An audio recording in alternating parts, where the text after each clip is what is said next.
orders Ma-relieve siya. Oo, the removal of Hindi in-implement ni RP Morales.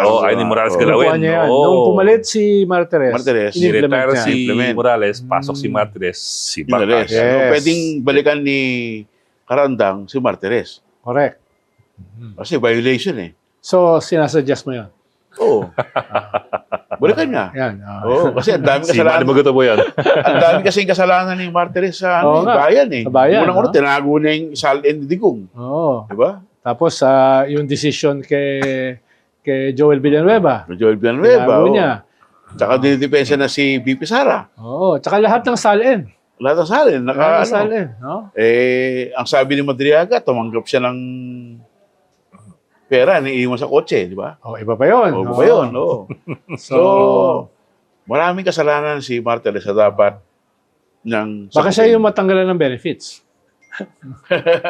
O, hindi si Karandang. Hindi nakuha na niya. Diba? Hindi, may kwan yun. May pension monthly pa yun. yun eh. Oo. Hindi, ibalik. Ibalik niya Balik yung ko pa pension yun. niya. Hindi, tsaka ang mahalaga dyan, yung kahihiyan. Diba? Oo. Na hindi ka kwan. Hindi ka safe. Yeah. Diba? Hindi ka safe. Hindi ka safe katulad ni Jinggoy.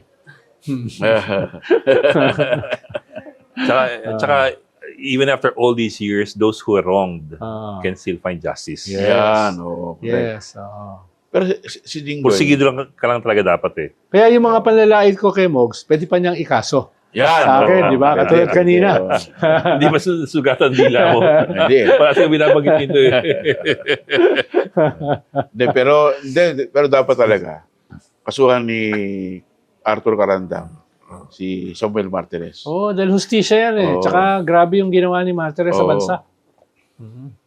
Naging sunod-sunuran kay Digong. Oo. Pero mo, Oo. winasak niya yung concept ng accountability. Very minimum lang eh. Salin. Na? Tinago niya. Oo. Oo. Hindi, tsaka pinagbawal niya na maglabas ng salin unless yung sinasalin nagbigay ng permiso. Siyempre, di magiging. Diba? I even remember there was a hearing in the House of the Senate where then Ombudsman Martires was proposing na kasuhan ipakulong ang sino man magdi-discuss ng ano. Yes. Oh, may ng, proposal na yun. ng Ng salin. salin. No, pwedeng ipakulong. Oo. So, dapat siya ang pakulong. Yan. Oo. Hindi, suggestion lang naman. Suggestion Oo. lang. Dadaan pa sa proseso yun. Oo. Oo. Nasa kongreso na yan. Oo. Oo. In aid of legislation. Oo. Pwede rin, in aid of Talaga. conviction. Diba?